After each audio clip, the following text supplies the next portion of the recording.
Welcome, guys, to another midnight story. But tonight is not like the others.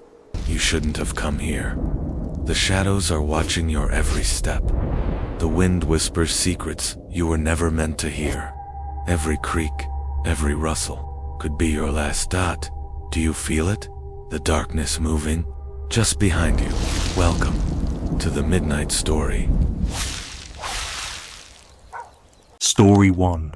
The Choir That Sang Without Breath. I was 17 when I first heard the name, The Singing Place.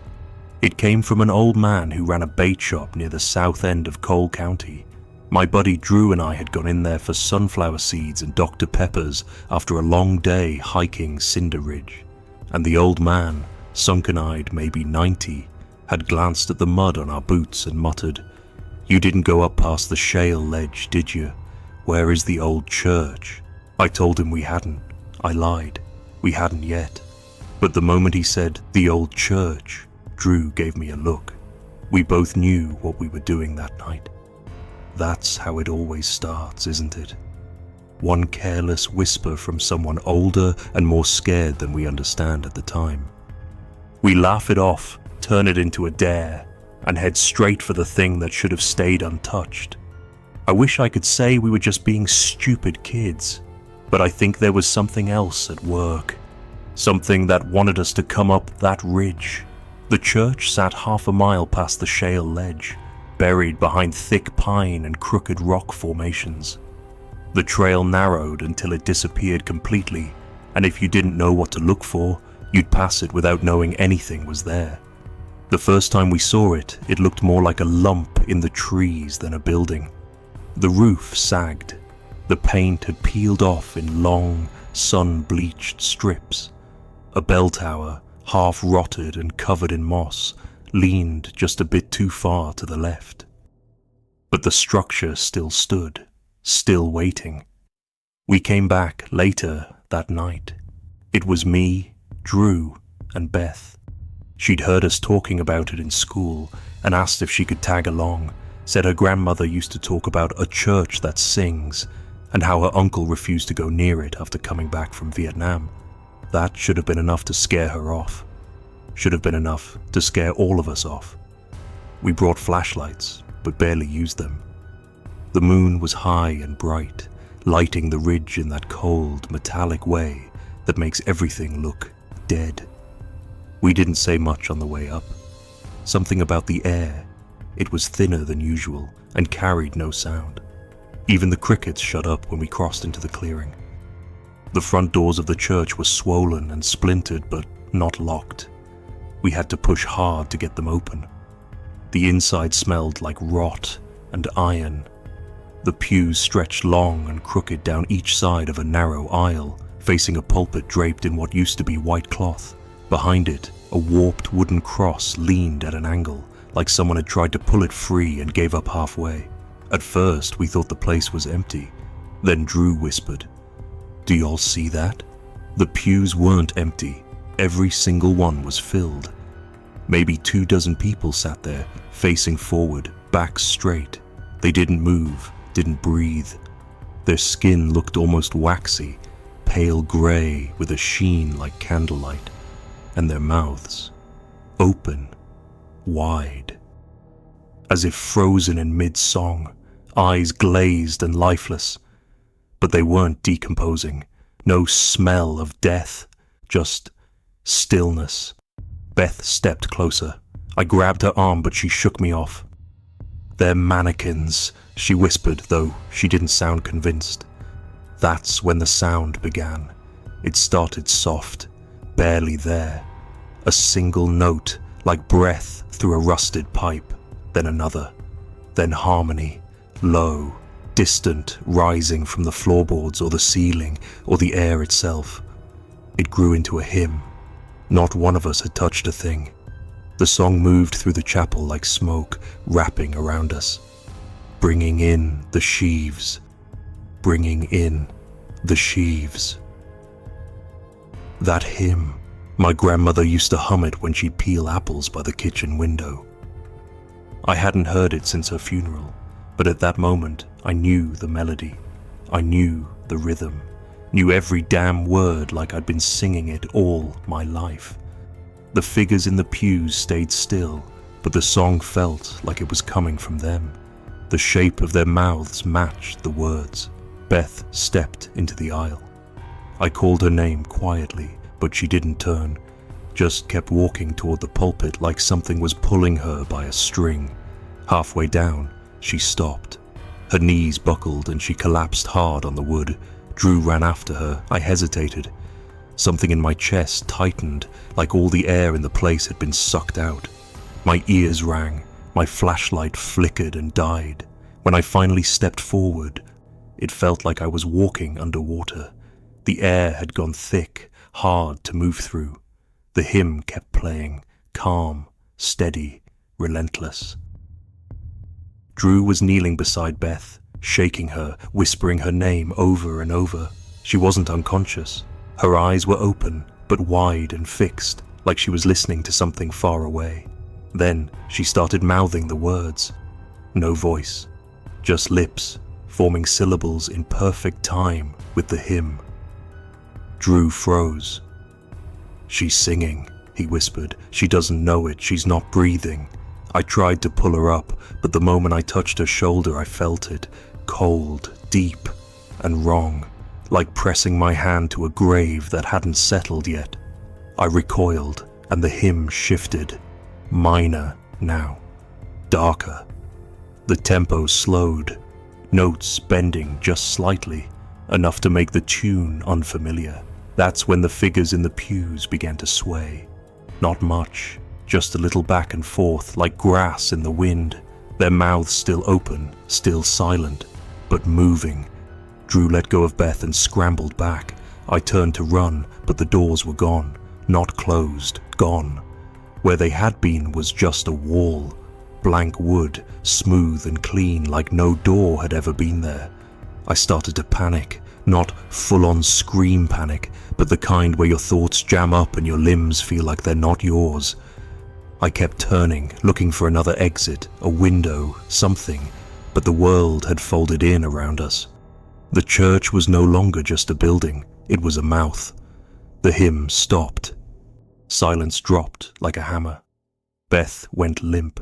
The figures froze mid-sway. I stood there, too afraid to breathe, listening. Then, from behind the pulpit, I heard footsteps. Slow, measured, heavy. I couldn't see anyone, but I felt them. I felt him. He wasn't walking toward us. He was walking along the back wall, behind the figures. The sound of boots on old wood. I remember the way it echoed, soft, deliberate, like whoever it was knew exactly how much sound to make to keep your heart at the edge of breaking. Beth gasped, one sharp inhale, and her body jolted like she'd just been shocked. Drew caught her. She clung to him, sobbing, whispering something I couldn't understand. I turned back toward the pulpit, and I saw a shadow.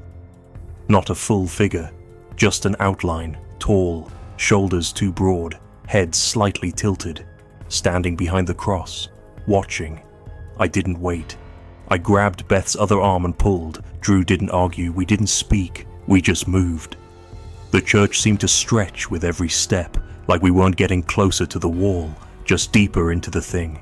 Then, with no warning, the door was there again. Open. I don't remember going through it. Just remember falling forward into grass and dirt. Cold air hit us like a slap. The night sounds came rushing back. Crickets, wind, the distant hoot of an owl. We ran, didn't stop until the shale gave way to gravel, and gravel gave way to the road. Beth didn't speak for 3 days. When she did, it was only one word. Stop. Drew moved away 2 months later. I wouldn't say why. Just packed his truck and left. I heard he lives in Indiana now. No woods, no hills, just flat farmland and sky. As for me, I tried to forget. Tried to chalk it up to teenage adrenaline and bad judgment. But then, a year later, I heard that hymn again. At the gas station, on the radio. Some bluegrass cover piped through the ceiling speakers. bringing in the sheaves, bringing in the sheaves. My hands went numb. My chest locked up like I'd been underwater too long. I looked behind me, expecting to see the man, the shadow, something. But there was nothing. Still, I felt it. That same watching, that same silence waiting just beneath the noise. Like the hymn had never truly stopped, just got quiet for a while. I don't go near Cinder Ridge anymore, and when I hear that song, even the first note, I shut it off. Doesn't matter where I am, doesn't matter who's around. I shut it off, because I know what follows. Stillness, mouths open, breathless. Story 2. Baptism in the wrong river. It was the summer after high school when Eli said he wanted to get baptized. He wasn't a church kid, neither of us were. We went when we had to, when Ma or Aunt Donna dragged us in by the collar. But something had changed in him that June. He stopped going out with friends, spent more time in his room with the door cracked, reading a little black Bible he found in a box of his daddy's things. Said he felt called. That was the word he used. Called. It was hot that week, thick with humidity that turned your skin sticky before noon. I remember because we spent most of our afternoons on the porch, chewing sunflower seeds and waiting for any breeze to roll down from the hills. That's when he told me about the preacher, said he met him by accident up in Brush County, way out past where the pavement ends and the logging roads take over. The man had a voice, like syrup over thunder, Eli said. Told him about a creek that never ran dry. Said the water there was touched, clean enough to wash the inside of a man. Now I don't know what got into me that made me go along with it. Maybe it was the way Eli looked at me, like he'd already seen something I hadn't, and it was only a matter of time before I did too. We borrowed his daddy's truck, an old green Ford that coughed smoke on the uphills. Took us nearly an hour to find the place, crawling through switchbacks and brush-choked turns. There wasn't a road sign for miles. Just trees, dense and leaning, like they didn't want us there. The church looked like it hadn't seen people in years, boards nailed over windows, white paint peeled to grey, the bell tower half caved in. But there was a stillness to it. Not the dead kind, but the listening kind, like it had been waiting. We parked in the tall grass and followed a trail of trampled ferns behind the church. Sure enough, just like Eli said, there was a creek. It ran narrow and slow, but deeper than it looked. Water as dark as molasses and cold enough to turn your skin red just by touching it. And it stank. Not like rot, more like pennies and burnt matches. Metallic. The preacher was already there. I don't know how to explain him correctly. He didn't look old. Not really. But his skin had that stretched, smooth look, like he'd been pickled in time. Eyes too clear. No whites, just this fogged grey colour that made me uneasy. He didn't say hello. Just nodded at Eli and stepped into the creek like he didn't feel the cold at all. Eli followed. I remember thinking he moved like someone in a dream. Not hurried, not slow, just inevitable. I stayed on the bank, arms crossed, feeling something wrong crawl up the back of my neck. The preacher spoke a blessing. At least, I think it was a blessing. It didn't sound like scripture. The cadence was off. Strange pauses, and the words, some of them were English, some weren't. Eli knelt in the water, hands clasped. The preacher placed a hand on his forehead and pushed him under. The bubbles rose, thick and oily. He held him there too long. I nearly shouted, but then Eli surfaced, gasping, eyes wide. He looked straight at me. He didn't smile. He didn't say a word. He just climbed out of that water and walked right past me, soaking and shivering. We didn't talk much on the way back. I asked him how he felt. He said, clean. But his voice was flat, like the word didn't mean anything. The change didn't come all at once. It took weeks. At first, he just got quiet. Would sit on the porch late into the night, whispering verses I didn't recognize. Not psalms, not gospel. The words were jagged, off rhythm. Some he repeated over and over. There is no dryness in him. The well has no end. The river bends toward the soul. I wrote them down once. Tried searching them in my Bible app. Nothing. Then he stopped eating. Said food felt like stones in his stomach. Aunt Donna cried the first time he refused her cornbread. He just smiled and said, "I'm already full." I caught him one night standing barefoot in the rain, head tilted back, mouth open like he was drinking the sky. I tried pulling him inside. He said, "You don't get it yet, but you will." By August, we knew something was wrong. Real wrong. Aunt Donna took him to a doctor in town. They ran blood tests, checked for infections and parasites. Nothing. Perfectly healthy. I just wouldn't speak to them. Wouldn't look at anyone but the windows. Said he was listening for the river. I thought maybe taking him back would help. I loaded the truck one morning while he sat on the porch humming some slow, tuneless thing. He didn't argue, just climbed in barefoot, wet footprints on the floorboard. We drove the same route, same switchbacks, same landmarks. But when we got there, there was nothing. The church was gone. No foundation, no trail, no clearing. The forest was solid, thick with pine and laurel. I walked in circles for an hour, trying to find where the building should have been. Eli just stood at the tree line, smiling like he'd known it would happen. "It doesn't need to be here anymore," he said. We didn't talk on the drive home. He didn't sleep that night. I heard him on the porch again, whispering. This time I listened closer. He wasn't praying. He was repeating names. Names I didn't recognize. Some I did. Ours, our neighbors, people from school. Whispered like a roll call. And after each name he said, "You'll see." The last time I saw him was a week later. I'd woken up just before dawn and found the front door wide open. Porch light swinging in the breeze. He stood at the edge of the woods, still barefoot, wearing nothing but jeans. His arms were spread, palms up like he was offering something. The trees swayed, but there was no wind. He turned to me, smiled wider than I'd ever seen. "We're all getting baptized," he said, "sooner or later." Then he stepped into the woods. We searched. For days. Dogs, drones, volunteers. Not a single sign, not a footprint, not a broken twig. It was like the forest just took him. They put his picture up at the general store. Folks talk about him with soft voices now, like he's already dead, even though nobody ever turned up. Aunt Donna moved away, said the house didn't feel like hers anymore. Sometimes, when I'm out by the old creek bed behind the farm, I swear I hear singing, not loud, just beneath the crickets and wind, a low hum, wet, slow. The kind of sound that makes your ribs ache. And every now and then I catch myself whispering names I haven't thought of in years. I never asked to be part of this. But I think Eli was right. We're all getting baptized, sooner or later. Story 3, The Bell That Never Rang.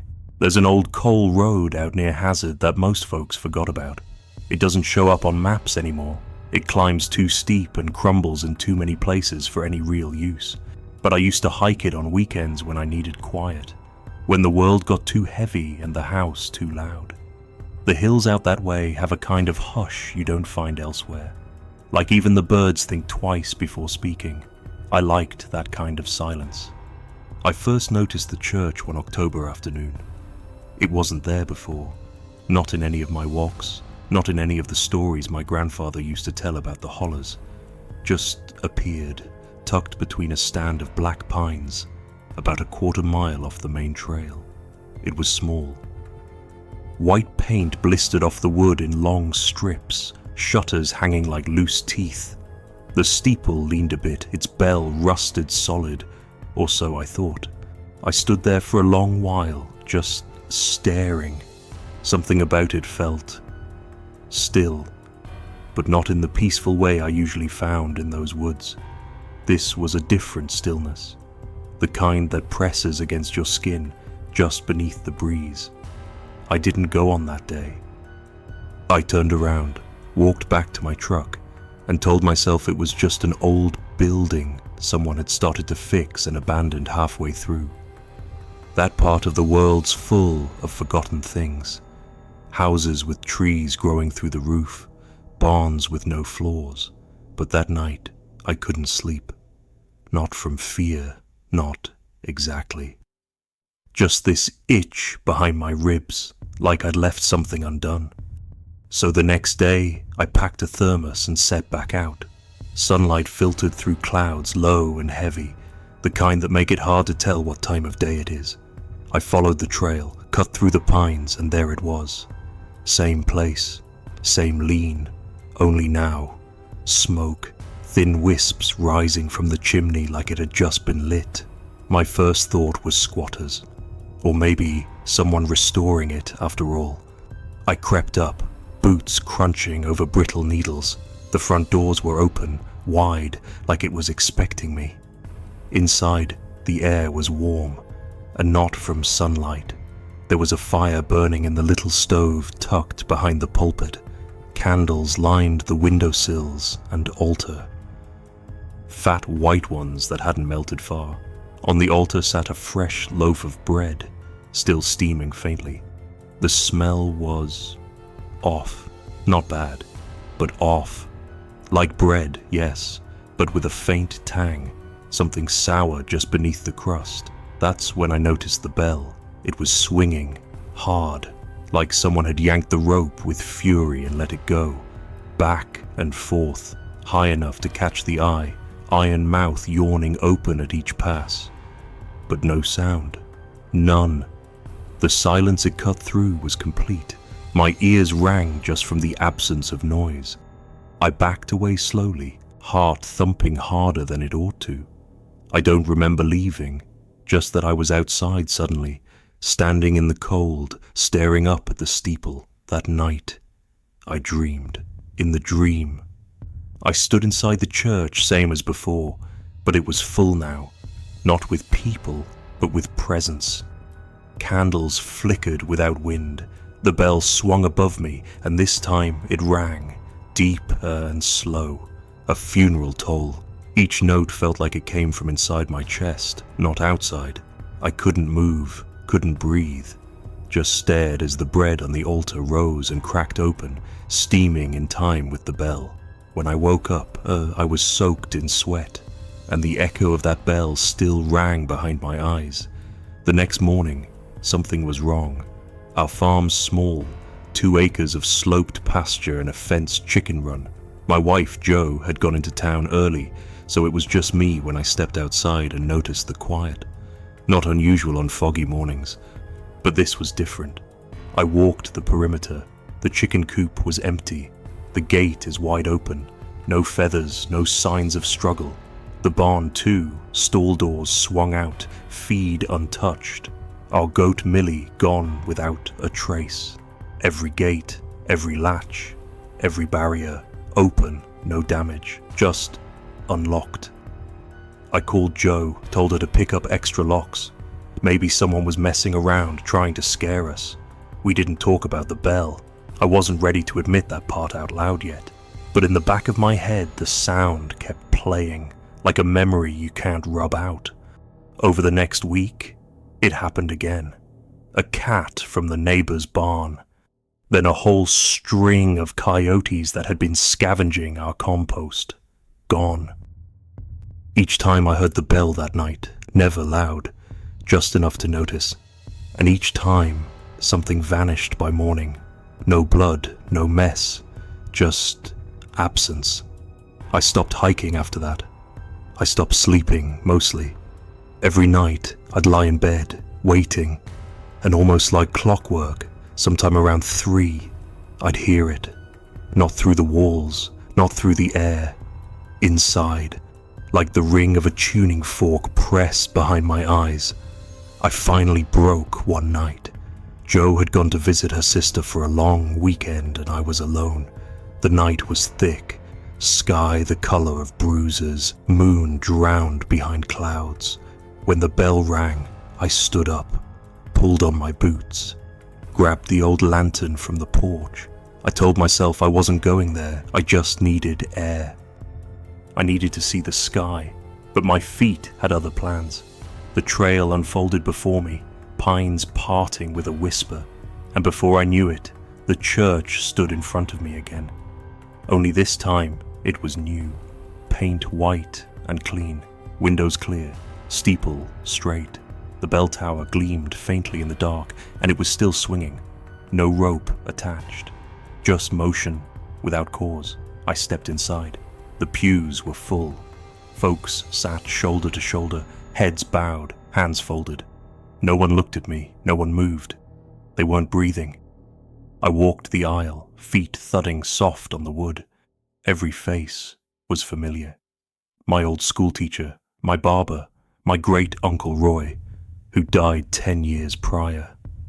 All still, all silent. On the altar, the bread had grown. Split wide and steaming like fresh earth, the candles burned tall and steady, even as the bell above clanged louder than ever. My ears didn't hurt, my soul did. I turned to run. Outside, the world had changed. The trees were gone, replaced by open hills, rolling and pale, dotted with figures, still figures, all facing the church, all waiting. I didn't scream. I couldn't. My voice had left me. I don't know how I got home. I woke up on the porch, lanterns cracked at my feet, knees bloodied. Joe found me like that. I didn't say a word. I just stood, walked to the barn and started sealing everything. New locks, bolted hinges, nailed boards across every gate. That was a year ago. I still live here, still tend the land. But I don't hike anymore. I don't sleep much either. Every few weeks, the bell rings at night, and every time, something goes missing. A neighbor's dog, a woman 2 towns over, just gone. Her porch light is still on, her car is still warm. I think the church calls what it needs. I think the bell marks its taking. Not death, not exactly, just removal, something deeper, quieter. And I think one day, I'll hear that bell loud and clear, outside this time, not out in dreams. And then it'll be my name carved into silence. Story 4, The Preacher Behind the Pulpit Window.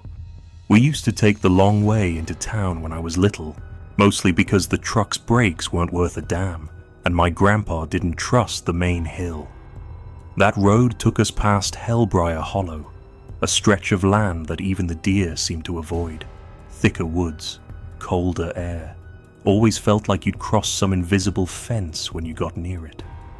And right near the bend, tucked into the ridge above the tree line, sat the old stone chapel. No sign, no drive-up path, just grey rock and a bell tower that leaned a little more every year. Folks said it had been abandoned since the 40s, maybe even longer. There wasn't much history left to check. The roof had moss on it thick as carpet, and the windows were caked with dust. But I remember looking up through the windshield time after time and always seeing the same thing. A man standing at the pulpit window, not moving, just watching, dressed in black, head tilted just enough to make your stomach turn. I never told my mom, she was nervous enough driving those hills. But I did ask Grandpa once. He just said, "That man never left," then lit a cigarette and stared at the road like he hadn't said anything strange at all. I figured it was a trick of the light, a shadow in the glass. I'd tried to catch it again and again, even leaned across the seat once when we passed real slow. Same black suit, same posture, same emptiness behind the eyes. You couldn't see much detail. Just enough to know it wasn't right. When I turned 13, I decided to hike up there myself. I told my folks I was camping with a friend, packed a lunch, and took off before sunrise. The air that morning was thick with dew and bird call. But the closer I got to Hellbriar Hollow, the quieter everything got, like the land itself was holding its breath. There was no trail to the chapel, just a mess of roots and thorns, all grown around a slope of shale and ivy. It took me 2 hours and half the skin off my legs to reach it. Up close, the chapel looked worse than I expected. Cracked stones. The roof caved on one side. The front doors had been nailed shut with rusted iron, and the hinges had bent clean off. But it smelled like someone had been there recently. Not strong, just a trace of oil. Wax, maybe. I walked the perimeter, brushing aside spiderwebs, stepping over broken flagstones and dead branches. I found a small window on the east side, too high to see into easily, so I stacked some rocks and pulled myself up just enough to peer inside. It was empty. Dust, thick enough to write in. The pews collapsed in places. Ivy curled in through a crack in the wall. No candles, no footprints, no sign of life. I laughed, out loud. I felt stupid for getting so worked up all those years. Just an old ruin.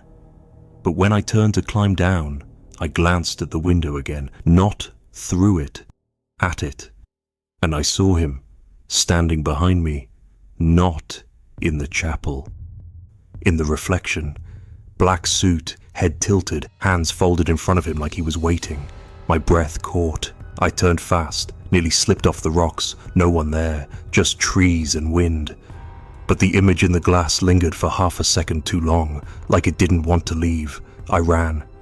Hard, didn't even take the slope, just barreled through saplings and rocks, tore my shin open on something sharp.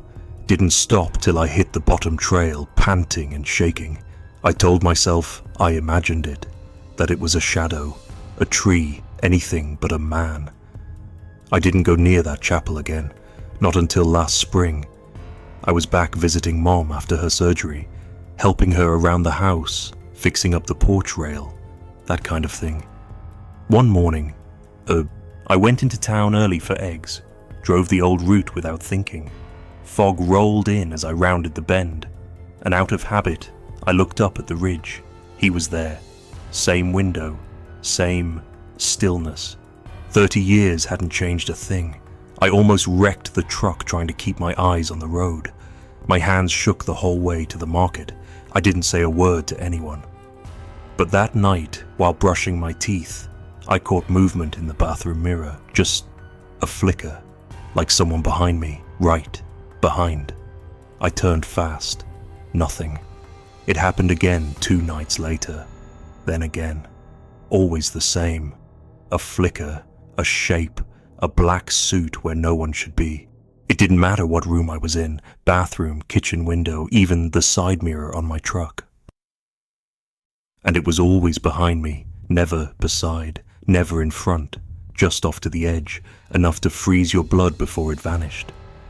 I started covering mirrors, any reflective surface, taped paper over them, told Mom it was to stop the glare.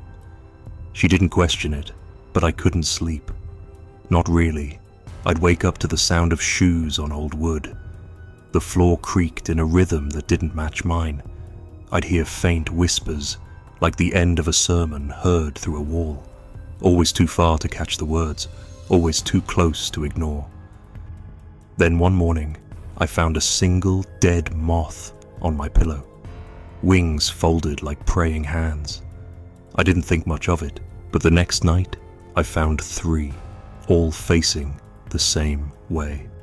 By the end of the week, they were in the sink, the fridge, my boots, all pointing towards something. I couldn't take it. I drove back to the chapel just before dusk, armed with a crowbar and a flashlight. I didn't care how foolish it was. I needed to know if someone was living there, if this whole thing had a rational explanation, some squatter, some sick trick my mind was playing. The air was colder than it should have been. Every step toward that building felt like walking into a pond, still, wet, and slow. I pried open one of the front doors. It didn't fight me, just creaked aside like it had been waiting. Inside, it looked cleaner. Dust was still there, but the altar had been cleared. The floor swept. A single candle sat unlit in the window. And the pulpit, empty. No figure, no preacher. I turned in a slow circle. My flashlight caught the far wall, then the ceiling, and then landed on a mirror.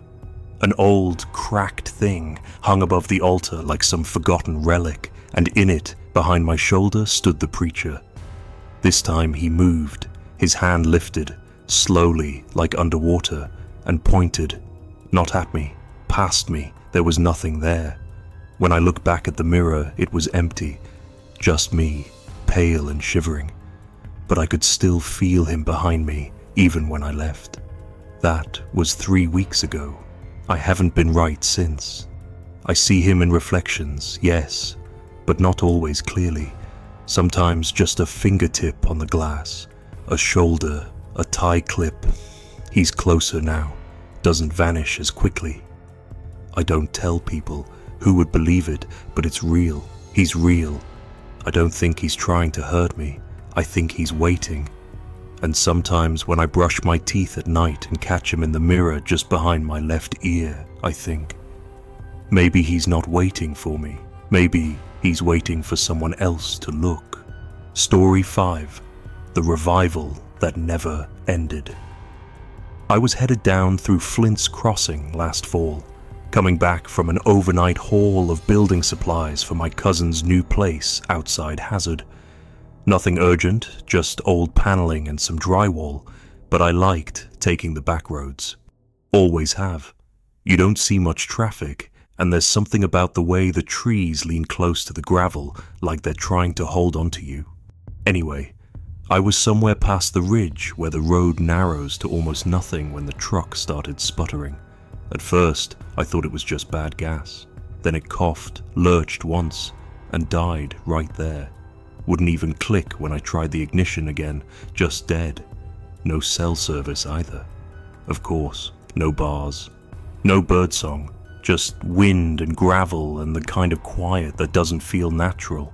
I waited around an hour, thinking maybe someone would drive by. No one did. Not a single set of headlights. So I locked the truck, threw on my flannel, and started walking. It was mid-afternoon, but the fog rolled in quickly, thick and wet, like cotton soaked in creek water.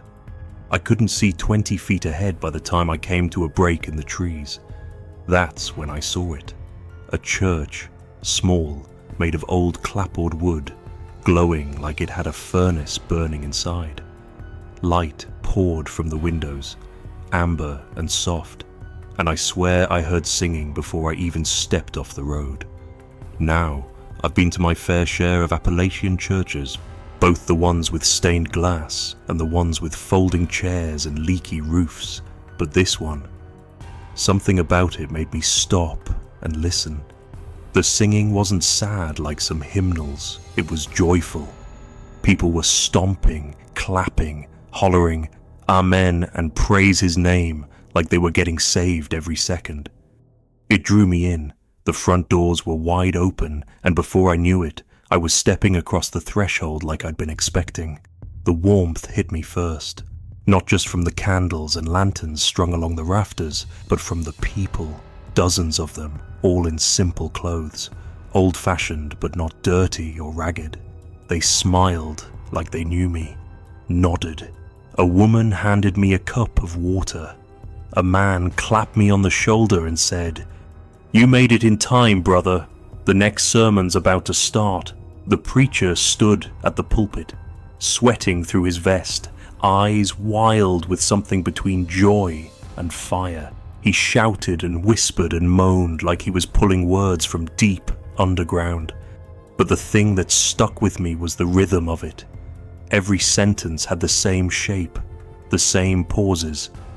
Like it wasn't just his words, but memorized breath. At the time, I didn't think much of it. I was tired, hungry, grateful to be indoors. I slid into the back pew, leaned my head against the wood, and let the hymns wash over me. That's the last clear memory I have. I must have dozed off, because I woke up in the same pew hours later. The singing had started again. Same rhythm. Same clapping. The light hadn't changed. Still that warm amber glow that could have been morning or night. My stomach growled and I reached for my phone to check the time. It was gone. So was my watch. I figured maybe I'd dropped them, slid under the bench. I crouched down, felt around. Nothing. When I tried the door, it wouldn't budge. Not locked, just sealed, like the wood didn't want to let me go. I turned to one of the women by the aisle and asked what time it was. She smiled. "It's time for the next sermon." That's all anyone said. I asked again later, different man, same answer. Almost time for the next sermon.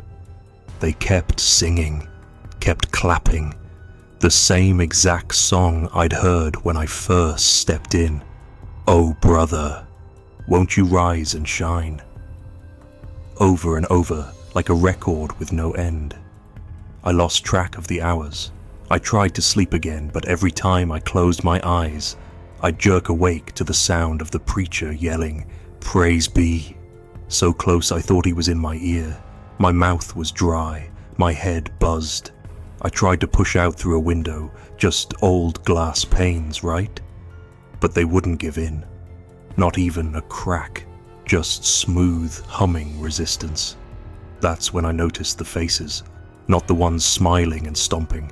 The others, way in the back, half hidden by the shadows under the rafters. They weren't clapping, weren't singing, just standing, watching, silent, blank.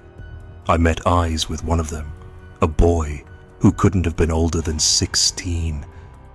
He didn't blink, just mouthed the words along with the hymn, slow and hollow. On what I think was the third or fourth day, the preacher said something different.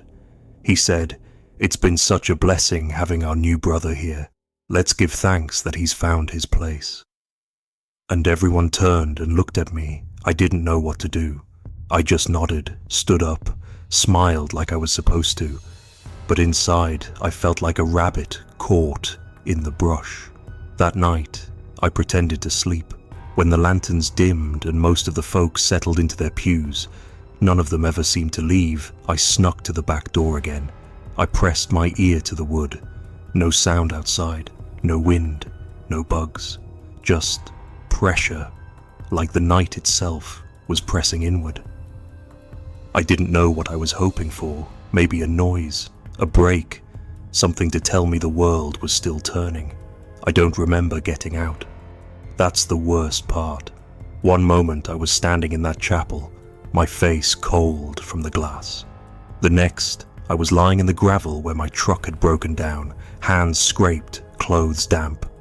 The church was gone. Fog burned off like it never happened. My truck started right up. First try, I drove straight home and didn't stop once. I didn't tell anyone. What could I say? Now, months later, I still can't wear a watch. Tried twice. Both stopped working at midnight, hands stuck at the top like they'd been nailed there. And sometimes, when I do manage to fall asleep, I wake up with that revival song in my mouth, humming it through cracked lips, always at midnight, always with that last line echoing, "Brother, won't you rise and shine?" I don't go near Flint's Crossing anymore, but I know they're still singing. Story 6, The Pew That Grew Warm. I was 16 when I started cleaning the old Baptist chapel off Willow's Bend Road. My uncle knew the deacon, and they needed someone cheap to mop, dust, and keep cobwebs from building up in the corners. It was quiet work, peaceful. I liked it better than my other summer jobs, where folks hovered over your shoulder and gave you looks when you stopped for a sip of water. At the chapel, nobody watched. Nobody bothered me, just me, the creak of pine floors, and the sun through stained glass.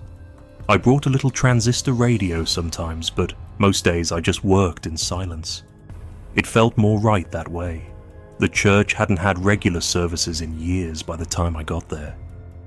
They still opened it up once a month for weddings or the occasional homecoming revival, but mostly it sat empty, the kind of place time forgets. Dust settled quickly on everything but the pulpit, which someone still wiped down each week, though I never saw who. There were 24 pews, 12 on each side, all old but sturdy, dark oak with hymnals tucked in behind. My job was to clean every surface, especially the seats. The kind of work that keeps your mind quiet. But there was one pew, third row from the back on the right, that never needed cleaning.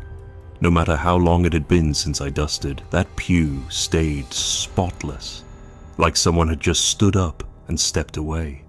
Even in winter, when the whole place stayed cold enough to see your breath, that one pew was warm. I noticed it early on, just brushing my hand across the wood as I worked. At first, I figured maybe it caught some angle of sunlight better than the rest. But it didn't. The windows were up high, and the shadows inside didn't shift much. Still, I didn't think too hard about it. Old wood holds heat, I told myself. Or maybe some kind of draft came through the walls funny. I had explanations, the kind you reach for before your mind wanders too far into the dark. But the warmth wasn't the only thing. That pew, unlike the others, creaked differently. Most of the pews groaned low when you leaned on them, but that one had a sound like weight settling.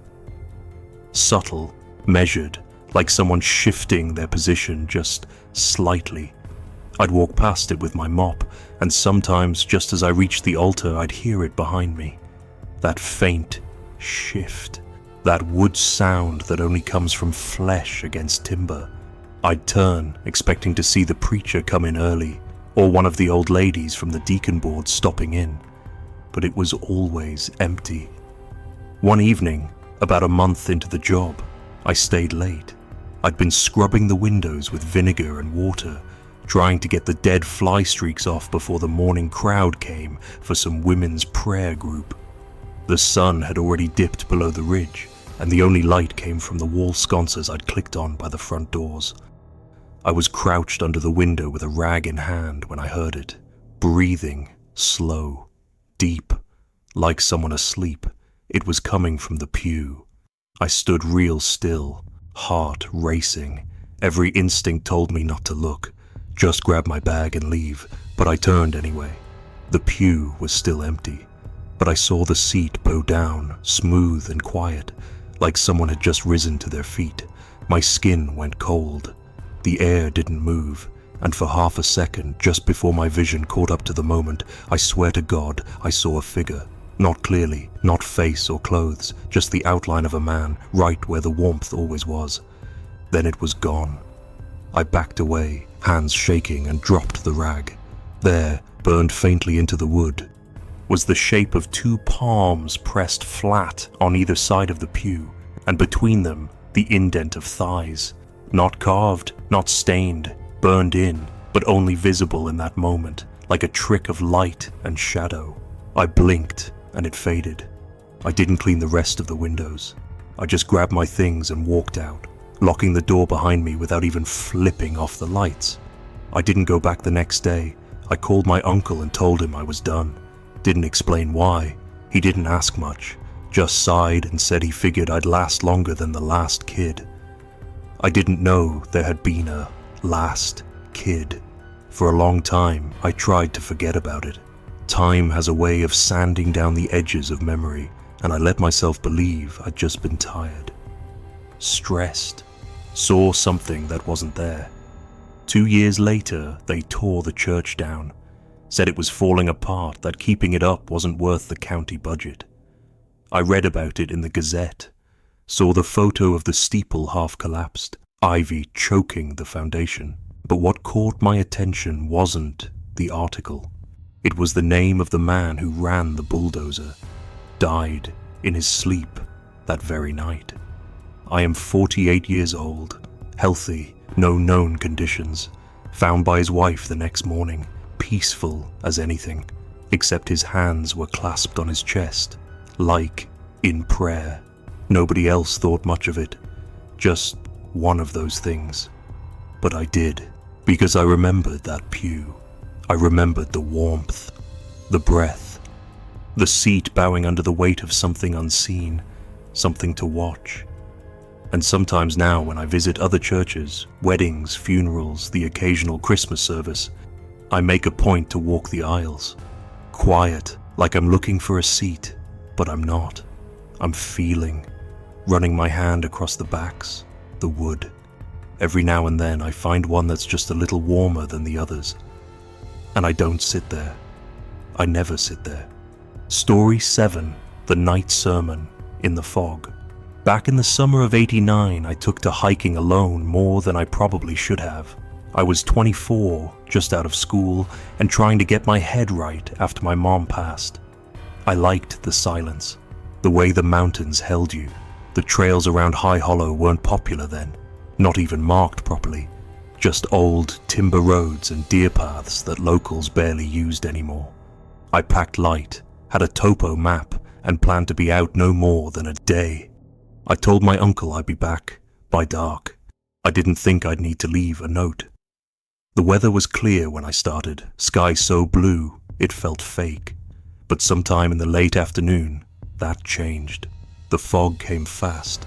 It started low, creeping through the brush like spilled milk. I kept walking, thinking it'd lift, but the further I went, the thicker it got. By the time I realized I was off trail, I couldn't see 10 feet ahead. I should have stopped, set up a fire, waiting for it out. But I was stubborn and didn't want to admit I was lost. That's when I heard him, the preacher. His voice came soft at first, tucked under the wind. I stopped walking, trying to listen. It was the cadence that caught me, too even. No cough, no pause. Just smooth, rounded syllables echoing through the trees like a tape someone forgot to stop. I figured maybe I was close to a service, maybe a little country chapel out here holding night revival. I didn't think much of it at first. Just followed the sound. It took me a long while, but I finally came to a clearing. There, nestled low in the trees like it had sunk into the dirt, was a small white church. Clapboard siding, narrow steeple, one window busted near the top. The place looked like it hadn't seen a paintbrush in decades, but inside it was lit, lantern light, soft and golden, flickering behind thick panes of glass. The windows were fogged from the inside, the kind of grime that comes from years of sweat and candle smoke. Still, I could make out shapes. Rows of people sitting perfectly still. Nobody is moving. Nobody swayed or nodded like you'd expect in a mountain church. I crept closer. There was a crack between the boards by the side window, just wide enough to peek through. I know I shouldn't have, but I did.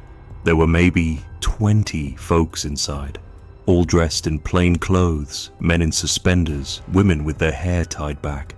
Not a single one of them looked up. Their faces were blank, like masks without features, eyes forward, hands on laps. They didn't blink. The preacher stood at the front, tall and thin, silhouetted by a lantern behind him. He didn't move either, just his mouth. The words kept flowing, smooth and slow, like syrup from a bottle. His voice didn't waver. It didn't sound like talking. It sounded like playing back. Like a record on repeat, same phrases looping with a rhythm that felt too precise. I felt something tighten in my chest.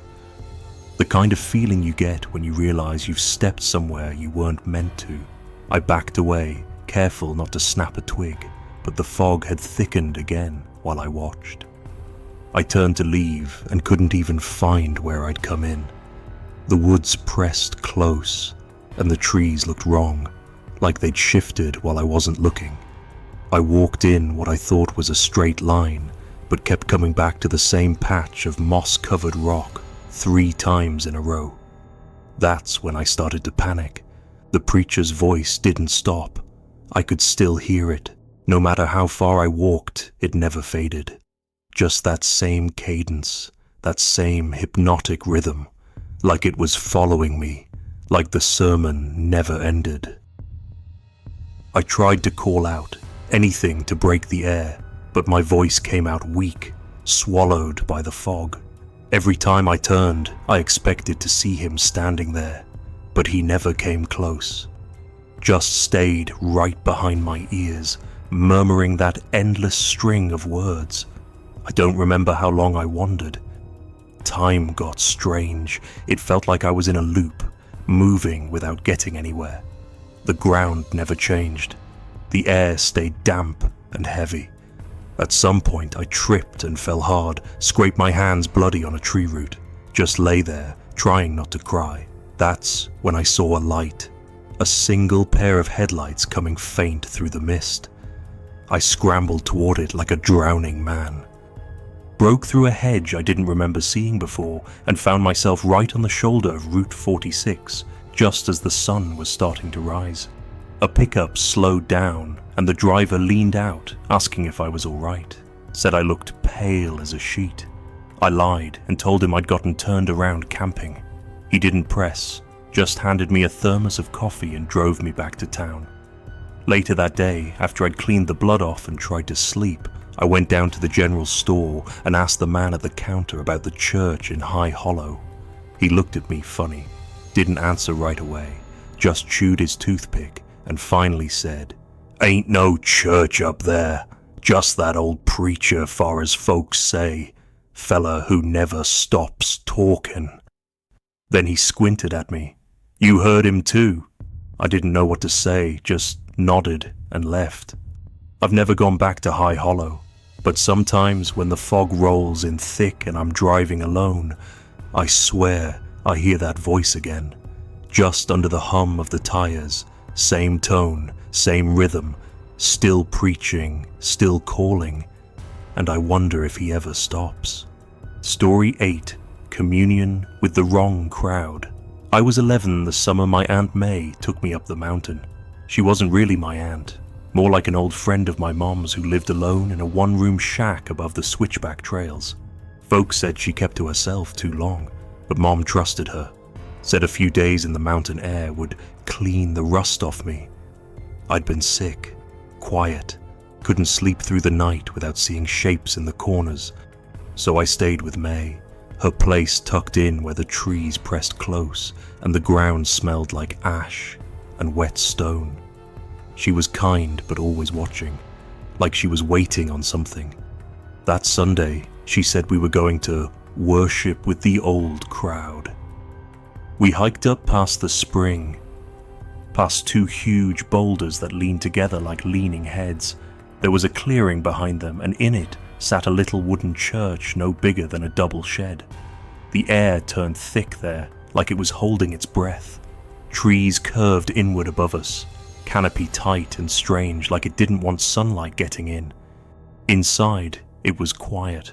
No organ, no hymns, just the preacher, tall, thin, face too smooth, standing behind a stump like it was a pulpit. The congregation barely moved.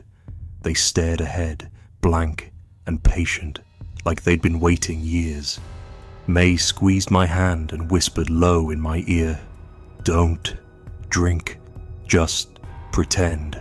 The communion came in a carved wooden bowl, passed hand to hand. No bread, no wine, just a thick, black liquid, almost sticky. The preacher said, "Take in the true body," and smiled too wide. I didn't listen to May. When the bowl came to me, I sipped it. The taste was rotten, mold, metal. It went down like syrup that had soured. My vision blurred almost instantly. I felt heavy, and the air grew still, like everything outside had died. That night, I got sick, sicker than I've ever been. I shook and vomited and clawed at my skin, trying to peel something off that I couldn't see. Every time I shut my eyes, I saw that same forest, but deeper in.